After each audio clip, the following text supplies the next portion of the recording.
कहानी की शुरुआत होती है जेसन से, जो दिमाग से जितना तेज है उतना ही ताकतवर भी। इतना ताकतवर होने के बाद भी जेसन एक स्टील फैक्ट्री में दिन रात कुत्तों की तरह काम करके अपने परिवार का पेट पाल रहा है। लेकिन लगातार बढ़ती मंदी की वजह से ये फैक्ट्री भी धीरे धीरे बंद होने की कगार पर पहुंच जाती है। जब जेसन अपनी बची हुई पगार लेने पहुंचता है तो मजदूरों को उनका पूरा पैसा देने से मना कर दिया जाता है। बात बढ़ते बढ़ते हंगामे में बदल जाती है। वर्करों का गुस्सा देखकर सिक्योरिटी फोर्स बुलाई जाती है और देखते ही देखते वहाँ जबरदस्त झड़प शुरू हो जाती है। रात को जेसन थका हारा अपने घर लौटता है। वो अपनी पत्नी को भरोसा दिलाता है कि हालात चाहे जितने भी खराब हो, वो जल्द ही कोई नया काम ढूंढ लेगा। इसके बाद वो ऊपर जाकर अपनी नन्ही सी बच्ची को देखता है, लेकिन जैसे ही वो नीचे आता है उसके पैरों तले जमीन खिसक जाती है। उसकी पत्नी जमीन पर खून से लथपथ पड़ी थी। जेसन कुछ समझ पाता इससे पहले ही एक नकाबपोश हमलावर सामने आता है और उसके चेहरे पर बेहोशी का स्प्रे छिड़क देता है। कुछ घंटों बाद जब जेसन को होश आता है तो पुलिस उसके घर में दाखिल हो चुकी होती है। सबसे खौफनाक बात ये थी कि जेसन के हाथ में वही खून से सना चाकू थमा दिया गया था। पुलिस बिना कोई मौका दिए उसे तुरंत गिरफ्तार कर लेती है। 6 महीने तक चली लंबी अदालती कार्रवाई के बाद बेकसूर होने के बावजूद जेसन को एक सुनसान आइलैंड पर बनी सबसे कड़ी सुरक्षा वाली जेल में भेज दिया जाता है, जहाँ डेथ रेस नाम का एक जानलेवा खेल होता था। ये कोई मामूली रेस नहीं थी।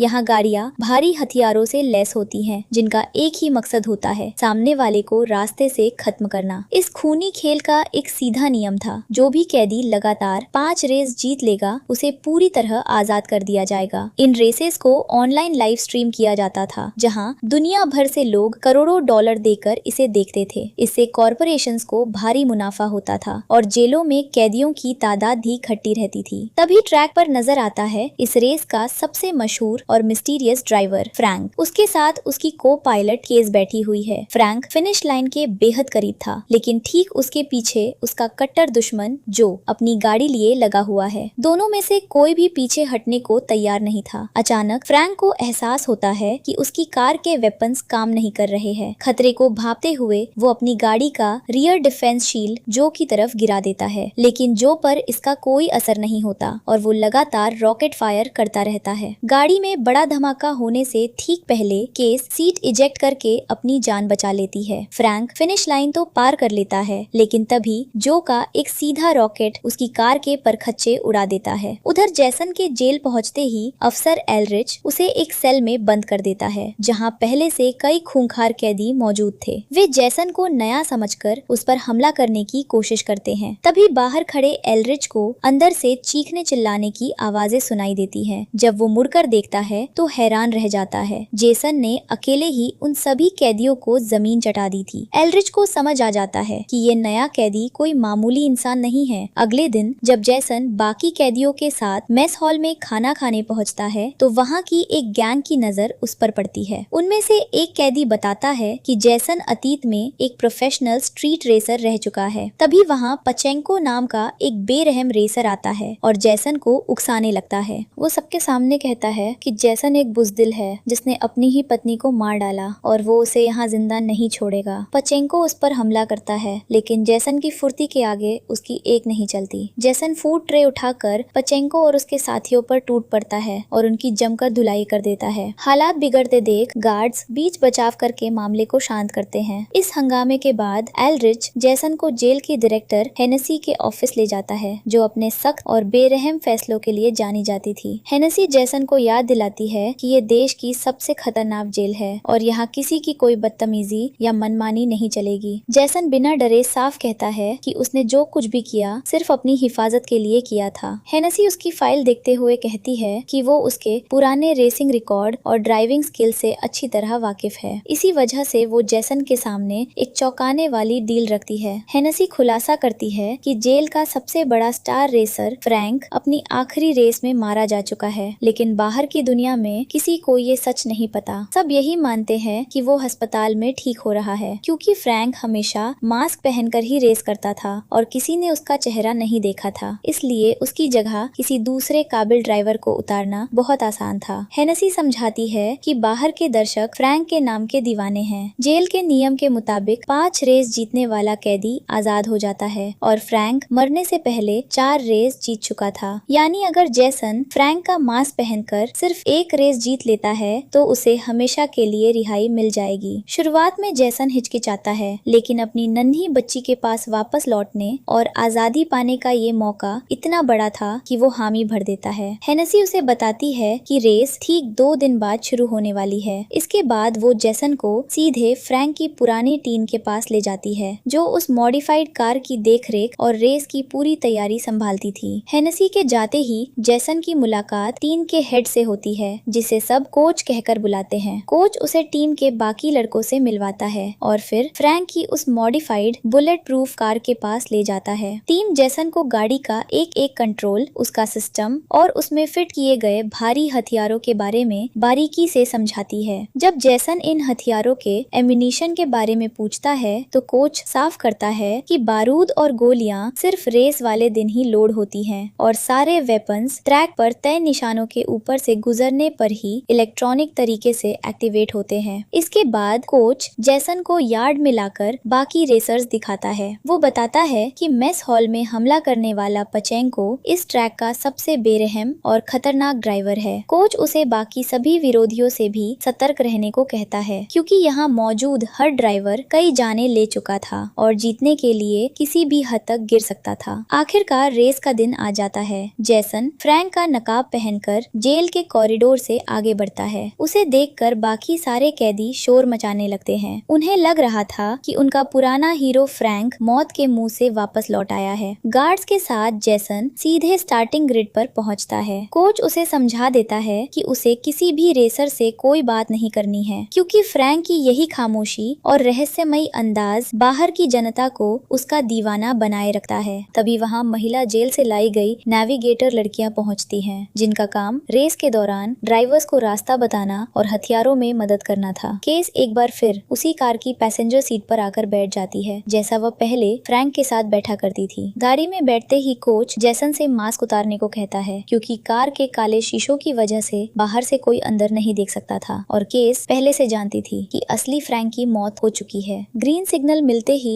जैसन पूरी रफ्तार से एक्सीलेटर दबा देता है। पहली ही मोड़ पर केस उसके स्टीयरिंग कंट्रोल को देखकर समझ जाती है कि जैसन ड्राइविंग का उस्ताद है, लेकिन गोलियों, बारूद और हमलों के बीच रेसिंग का उसका यह पहला अनुभव था। केस उसे ट्रैक के शॉर्टकट्स और खतरों से लगातार आगाह करती रहती है, जिससे जैसन तेजी से आगे की गाड़ियों को पीछे छोड़ने लगता है। दूसरी तरफ उसका सबसे बड़ा दुश्मन जो भी अपनी भारी गाड़ी लेकर लगातार उसके पीछे पड़ा रहता है। ट्रैक पर जगह जगह खास सिंबल्स बने हुए थे। जैसे ही कोई गाड़ी तलवार के निशान पर चढ़ती, उसके अटैक वेपन्स चालू हो जाते और शील्ड के निशान पर चढ़ते ही डिफेंसिव सिस्टम एक्टिवेट हो जाता। रेसर्स एक दूसरे को खत्म करने पर तुले हुए थे। इसी बीच हेनेसी कंट्रोल रूम से ट्रैक के डेथ हेड्स को एक्टिवेट कर देती है। जमीन से लोहे के भारी और नुकीले खंबे अचानक बाहर निकलते हैं और एक रेसर सीधे उनसे टकराकर परखच्चों में तब्दील हो जाता है, जिसे देखकर हेनेसी के चेहरे पर मुस्कान आ जाती है। उधर जो अपने आगे चल रहे एक ड्राइवर पर रॉकेट्स दागने की कोशिश करता है, लेकिन वो ड्राइवर तुरंत अपनी गाड़ी से ऑयल गिरा देता है, जो कि कार फिसलती है और उसकी रफ्तार धीमी हो जाती है। लेकिन उस ड्राइवर की यह राहत ज्यादा देर नहीं टिकती। पीछे से आ रहा एक चीनी रेसर उसकी गाड़ी को जोरदार टक्कर मारकर पलट देता है और एक मिसाइल लगने से कार में आग लग जाती है। वो घायल हालत में किसी तरह बाहर निकलता है, लेकिन इससे पहले कि वो संभल पाता, जो अपनी भारी गाड़ी से उसे बेरहमी से कुचलते हुए आगे निकल जाता है। इसके बाद जो दोबारा जैसन के पीछे आ जाता है। जैसन उस पर पलटवार करने की कोशिश करता है, लेकिन उसे पता चलता है कि उसकी कार के अटैक वेपन्स एक्टिवेट ही नहीं हो रहे हैं। देखते ही देखते बाकी गाड़ियां भी उसे घेरने लगती हैं। कोई और रास्ता न देख जैसन केस से गाड़ी का नेपाम फ्यूल टैंक खोलने को कहता है और उसे अपनी गोद में आने का इशारा करता है। केस घबराते हुए उसकी गोद में आ जाती है। जैसन तुरंत पैसेंजर साइड का इजेक्टर सिस्टम दबा देता है, जिससे खुला हुआ फ्यूल टैंक सीधे ऊपर छत से टकराकर पीछे आ रही गाड़ियों के बीच जा गिरता है। केस तुरंत फ्लेयर गन से उस पर निशाना साधती है और एक भयानक धमाके के साथ पीछे की गाड़ी आग का गोला बन जाती है, जबकि जो किसी तरह अपनी कार मोड़कर बच निकलता है। रेस आगे बढ़ती है और जो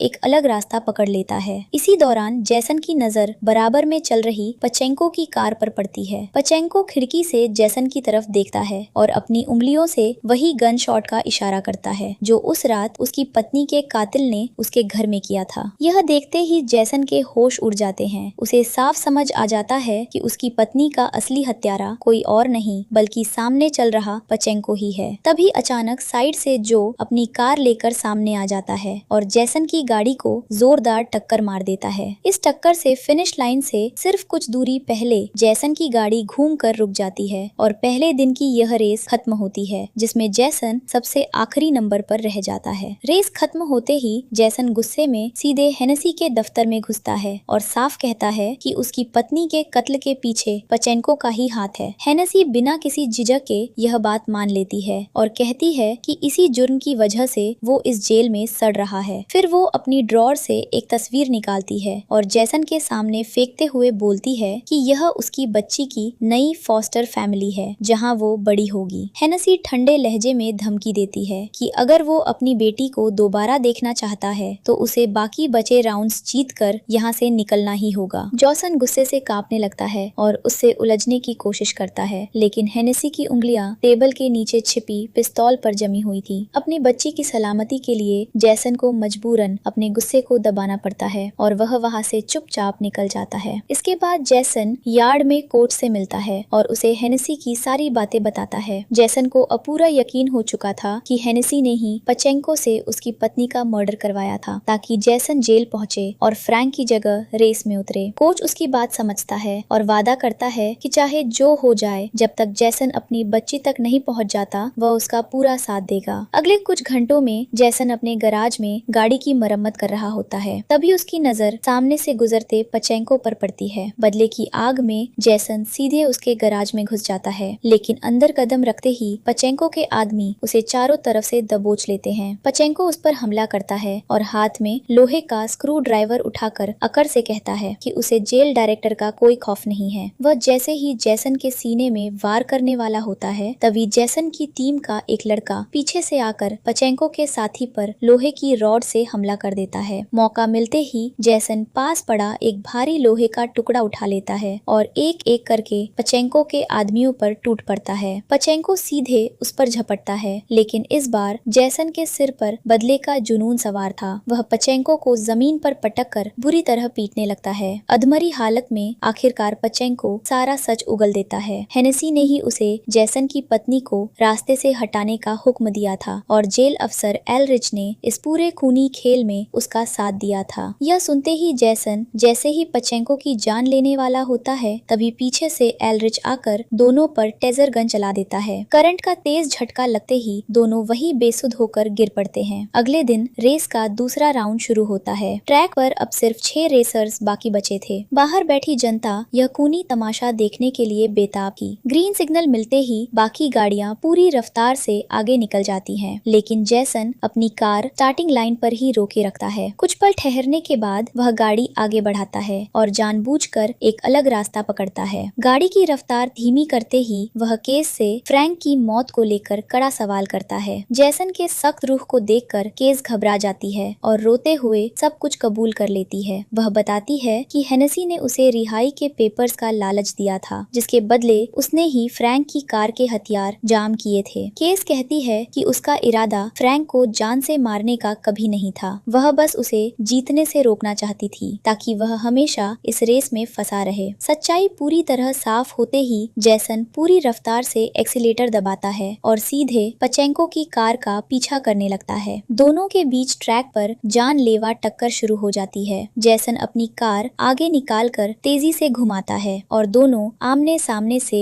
एक दूसरे पर गोलियों की बौछार कर देते हैं। इसी बीच जैसन तुरंत केस को स्मोक स्क्रीन छोड़ने का इशारा करता है। घने धुएं की वजह से पचेंको को आगे कुछ नजर नहीं आता और उसकी गाड़ी तेज रफ्तार में बैरियर से टकराकर कई बार हवा में पलट जाती है। जैसन अपनी कार रोकता है और बाकी गाड़ियों को आगे निकलने देता है। वह फ्रैंक का मास्क पहनकर गाड़ी से बाहर निकलता है और बिना किसी झिझक के पचेंको की गर्दन मरोड़कर उसे वहीं खत्म कर देता है। इसके बाद वह सीधे ट्रैक पर लगे कैमरे की तरफ देखता है, जो हेनेसी के लिए एक खुली चुनौती थी। हेनेसी गुस्से से पागल हो उठती है और इस बगावत को कुचलने के लिए जेल का सबसे खतरनाक हथियार द ड्रेडनॉट यानी एक विशाल bullet proof war truck track पर उतारने का आदेश दे देती है। जैसे ही वह विशालकाय ट्रक ट्रैक पर दाखिल होता है, सारे रेसर्स में खलबली मच जाती है। ड्रेडनॉट भारी तोपों और मिसाइलों से एक एक एक करके सभी कारों को उनके ड्राइवरों समेत तबाह करना शुरू कर देता है। देखते ही देखते ट्रैक पर सिर्फ 2 ही गाड़ियां बचती हैं, जेसन और जो। हालात की नजाकत को भांपते हुए जेसन रेडियो पर अपनी टीम से संपर्क करता है और जो की कार से फ्रीक्वेंसी कनेक्ट करवाता है। जेसन उसके सामने मिलकर ड्रेडनॉट को उड़ाने का प्लान रखता है, जिसे जो तुरंत मान लेता है। दोनों अपनी रफ्तार बढ़ाते हैं और उस विशाल ट्रक का ध्यान भटकाते हुए उसके जानलेवा हमलों से बचकर तेजी से उससे आगे निकल जाते हैं। इसके बाद दोनों गाड़ियां एक साथ ट्रैक पर मौजूद डिफेंसिव सिंबल के ऊपर से गुजरती हैं। जमीन से लोहे के भारी ट्रैप और नुकीले खंभे बाहर निकल आते हैं। पीछे से पूरी रफ्तार में आ रहा ड्रेडनॉट सीधे उनसे टकराता है और एक जबरदस्त धमाके के साथ हवा में उड़कर जलते हुए मलबे में तब्दील हो जाता है। ये नजारा देखकर कंट्रोल रूम से लेकर दर्शकों तक सबके होश उड़ जाते हैं। अगले दिन सभी कैदियों को यार्ड में इकट्ठा किया जाता है। हेनेसी सबके सामने आकर ऐलान करती है कि कल इस रेस का आखिरी और फाइनल राउंड होगा, जो ये तय करेगा कि आजादी किसे मिलेगी, फ्रैंक को या जो को। लेकिन जिस वक्त हेनेसी ये भाषण दे रही थी, ठीक उसी वक्त उसके इशारे पर एलरिच चुपके से जैसन की कार में एक रिमोट कंट्रोल बम फिट कर देता है। भाषण खत्म होने के बाद जैसन सीधे जो से बात करने पहुंचता है। जो उसे साफ कह देता है कि आजादी पाने के लिए वो किसी भी हद तक जा सकता है, इसलिए जैसन उसके रास्ते में न आए। लेकिन जेसन उस पर जोर देकर कहता है कि फाइनल रेस से पहले उन दोनों की बात होना बहुत जरूरी है। अगली रात फाइनल रेस की शुरुआत होती है। जैसे ही जेसन कार में बैठता है, केस उसे सच बता देती है कि हेनेसी ने इस बार भी उसे जैसन की गाड़ी रोकने को कहा है ताकि वो कभी जीत ना सके। ग्रीन फ्लैग मिलते ही जैसन और जो पूरी ताकत से अपनी गाड़ियां आगे बढ़ा देते हैं। ट्रैक पर जैसे ही जैसन अटैक सिंबल के ऊपर से गुजरता है, एलरिच कंट्रोल रूम से उसका सिस्टम डिसेबल कर देता है। लेकिन जब ठीक पीछे आ रहा जो उस निशान पर चढ़ता है तो उसके हथियार एक्टिवेट हो जाते हैं। जो तुरंत जैसन की कार पर रॉकेट्स दागना शुरू कर देता है। जैसन हमलों से बचने की पूरी कोशिश करता है, लेकिन गाड़ी को भारी नुकसान पहुंचता है। वो केस से रियर डिफेंस शील्ड गिराने को कहता है। केस शील्ड गिरा देती है, लेकिन जो बड़ी चालाकी से अपनी गाड़ी संभाल लेता है। तभी जो रेडियो पर जैसन से कनेक्ट करता है और कहता है, ये अगला रॉकेट मेरी तरफ से तुम्हारे लिए तोहफा है। इसके बाद जो एक बेहद पावरफुल मिसाइल फायर करता है, लेकिन जैसन एन वक्त पर गाड़ी मोड़ लेता है। वो मिसाइल सीधे ट्रैक की बाहरी बाउंड्री वॉल पर जाकर लगती है और दीवार में एक बड़ा सा छेद हो जाता है। दोनों गाड़ियां पलक झपकते ही ट्रैक से बाहर निकल जाती हैं। ये देखकर हेनेसी और एलरिच के पैरों तले जमीन खिसक जाती है। उन्हें समझ आ जाता है कि दोनों आपस में लड़ नहीं रहे थे,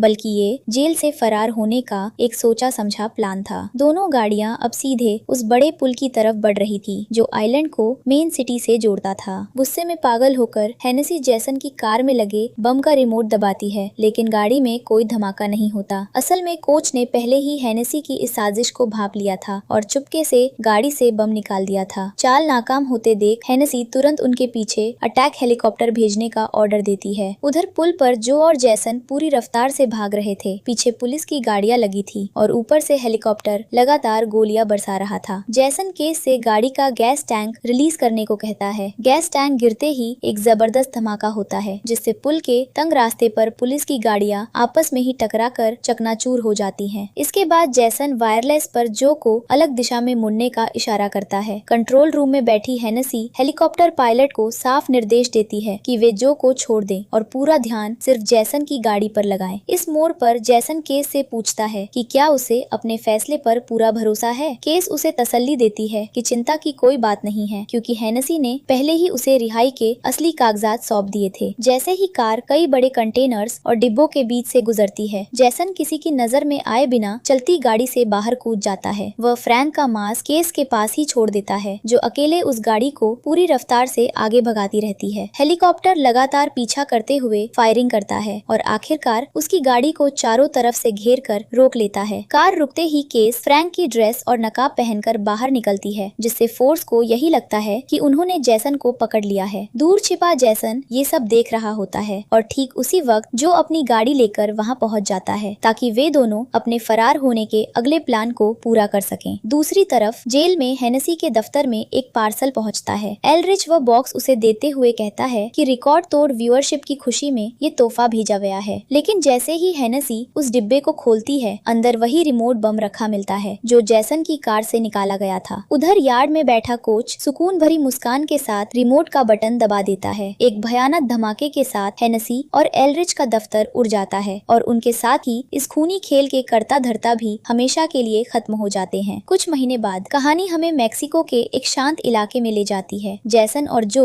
एक गराज में साथ मिलकर रेस कारों को मॉडिफाई करने का काम कर रहे हैं। तभी वहाँ केस पहुँचती है। कागजी कार्यवाही की वजह से उसे आने में थोड़ी देर जरूर हुई, लेकिन अब वह पूरी तरह आजाद होकर उनके पास वापस आ चुकी थी। जैसन मुस्कुराते हुए उसे बताता है कि उसके पास उसके लिए एक बहुत खास सरप्राइज है। इसके बाद वह उसे अपनी नन्ही सी बच्ची से मिलवाता है, जो अब हर खतरे से दूर हमेशा के लिए अपने पिता के पास सुरक्षित आ चुकी थी।